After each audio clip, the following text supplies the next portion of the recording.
Watching News at Prime, let's bring you this now. Higher Education Minister Buti Manamela says the University of Free State and its management there, including the South African student representative, they are locked in meetings following violent protests over the halting of provisional registration next year. The students were ordered to leave the Qwaqwa campus after infrastructure was destroyed. Higher Education Portfolio Committee chairperson Tebogo Letsie joining us now on the back of a meeting we understand has just ended at about 6:05. Good evening to you, sir. Thank you for your time. Let's understand the outcomes of that meeting between yourselves and the Minister of Higher Education. What is the solution to the ongoing protests? No, good evening, Tony, to yourself. Good evening to the viewers at home, and thanks for having us. So the meeting that we had today was a pre-planned meeting to deal with the BRRR process. They were analyzing the performance of the department and all its entities. But because of the challenges, we had to inform the Minister of the problems that are happening either at Fort Hare or University of Free State and the interventions that we are doing. Then we also gave him an opportunity to tell us what is the department or his ministry doing. He has informed us that as we speak, or I allowed him to go out so that he can join the meeting with the students and the leadership management of that institution at the University of Free State, and the meeting has not concluded there.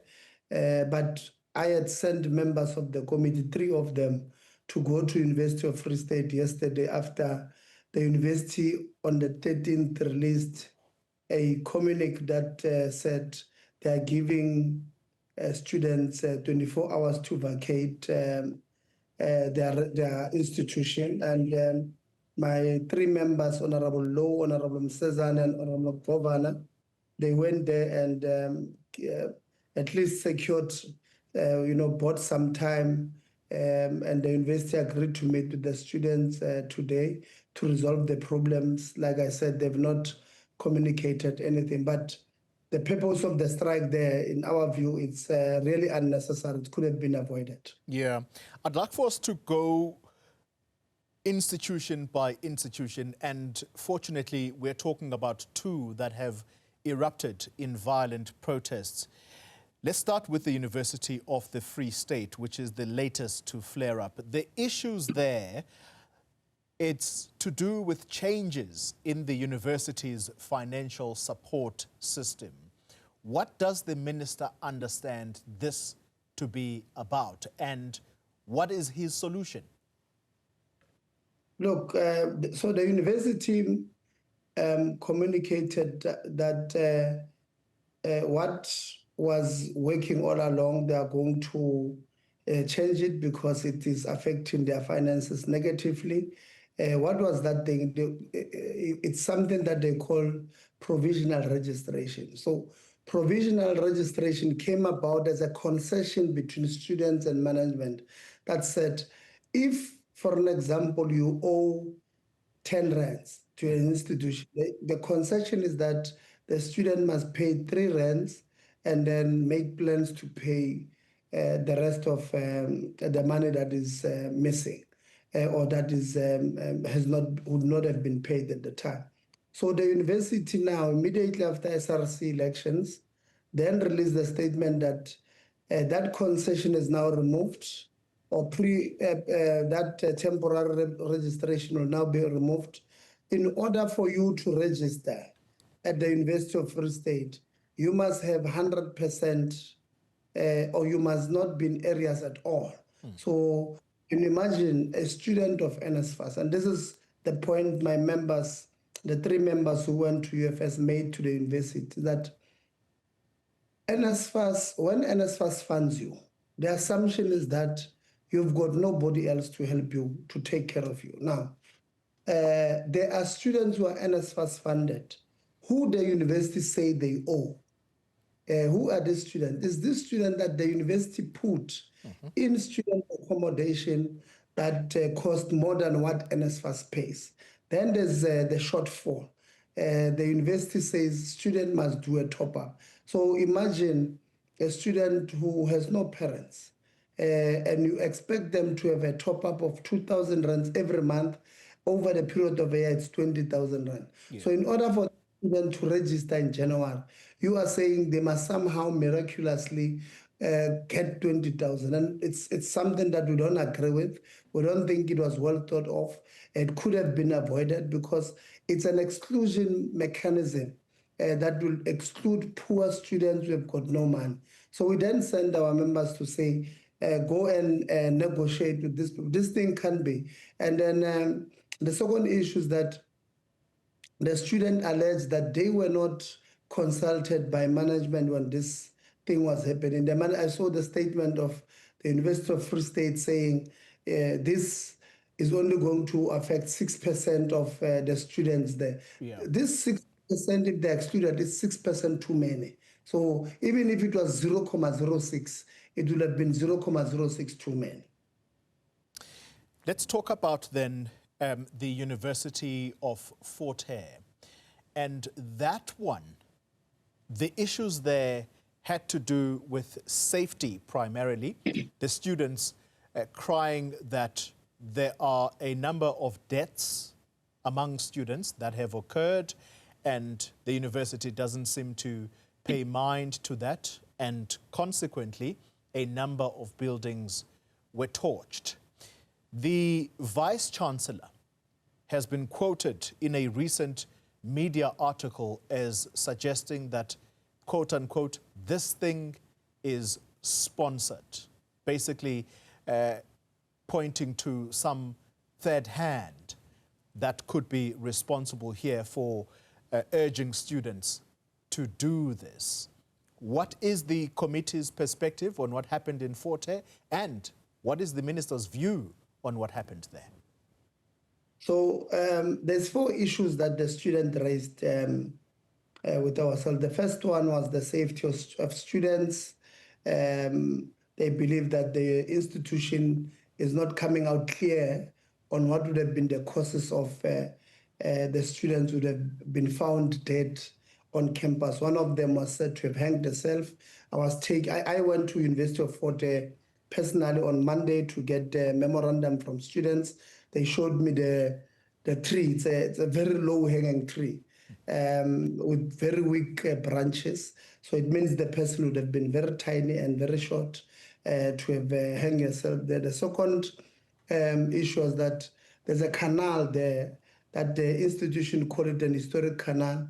Another child was found deep. That canal is about 7-8 feet deep, and the student alleged that the family members of these 2 kids alleged that the autopsy report would have indicated that these children would have been raped before. Yeah. And the university is not coming out clearly on that one. So that is the safety. The second issue was the state of student accommodation. It's bad. I personally had to go there. I come from a township where jumping sewages running on the street was a norm. And I saw that thing on a student accommodation. For the first time in my life, I see a student accommodation that has sewer running through there. And those kids were saying, leadership, this is our daily perfume. And there's no warm water. They bath in Vascoms.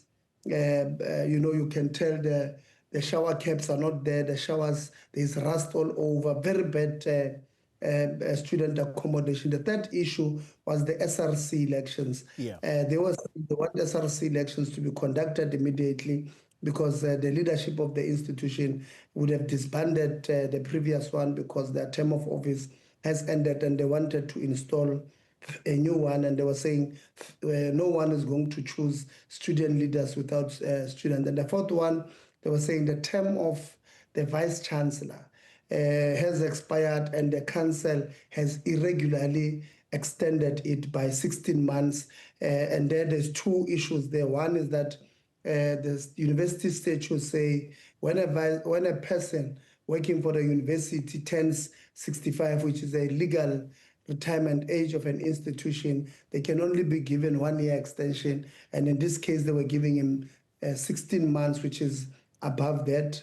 And the second one was that bodies that council was supposed to work with or to get advice from were not consulted. Your institutional forum and the Senate were not consulted. Yeah. And as far as that is what primarily led to this thing. I don't want to comment on. I think it's a political statement that the Vice Chancellor is making about people having outside people having interest. I think what we have called for is the minister to appoint an independent assessor to go and investigate these allegations, so that when we comment on something that would have scientific evidence that this would have been the issue. All right. And I'm glad that we are ending the conversation on the question of the Vice Chancellor and whether or not he should still remain within the institution. I'd like for you to listen for a moment to the Eastern Cape Premier, who was asked this question just this afternoon. And I'd like for you to hear, particularly listen closely to his perspective on the Vice Chancellor. Take a listen. What happened at Fort Hare, it's so horrible. It's really unprecedented. It should not happen anyway. And we're seeing this glimpse of protests everywhere. Free State University is also closed down. So there seems to be a wave that is starting to gain momentum. And we believe in dialogue. We don't believe in intransigent managers. If you are a leader of a university, you are a vice chancellor, you must understand that you are leading a microcosm of a society. So stakeholders there are not just people to follow, are people to be engaged, are people to participate in how you shape the leadership of the institution. The leadership is not only the council and the management, the entire institutional forum, SRCs as a critical body in the university. So we hope something like that will never, as we have said, we are really condemning what has happened, and we believe that the minister is on a right track to arrest that problem. We are working with the minister to make sure that that thing that has happened at Fort Hare, it will never happen again. I really don't know where I'm seated, where we are going to get $500 million to renovate the buildings that have just been destroyed over a night. Mr. Letsie, we are really short on time, but a very interesting comment from the Premier when it comes to the VC. He says that we don't believe in intransigent managers, but there's a particular history between the Vice Chancellor and indeed the Premier, Oscar Mabuyane, when it comes to the University of Fort Hare. But primarily here, you have the Minister, who is a government official, who says the behavior of the students is uncalled for. Here is the Premier saying managers who are intransigent are a problem. What is the view of the committee? Well, the view of the committee is simple, is that, and we've made this call from Saturday, that no one must be on top of a tree and say those buildings were banned by students, those buildings were banned by management, those buildings were banned by an outside person, because you really don't know. I mean, and that is why we've called for a proper investigation, forensic investigation to deal with those. I mean, some might say all of them fit the profile. I mean, you can say it's the students because one, probably they were angry. You can say it's part of management who wanted to portray the student as this vandals who can just vandalize everything. You can say it's an outside person because, as per the words of the Vice Chancellor there, that there were people who were investigated or being investigated by the SIU for academic fraud.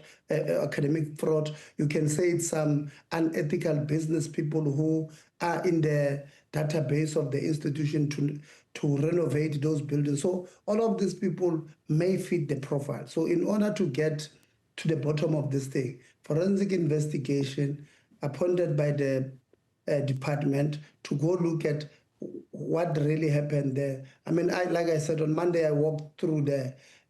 What is said is that that historic institution, those who would have graduated from that institution, tomorrow, when they inquire whether if their certificate can be reprinted, their degrees, they might be told that we don't know whether you are a student or not. Yeah. You are a student or not, because the entire admin block bent down. We're told all the records there, including the records of those who are studying now. So we don't know whether next year in April, during the graduation period, we're going to have students graduating there, because it's not right. So whoever did this is a criminal. We don't want to hide whether it's a student, an outside force, unethical business person or management. Whoever did this is a criminal, and when we get them, they must be arrested and the key must be locked away. Tebogo Letsie, thank you very much for your time. Higher Education Portfolio Committee Chairperson.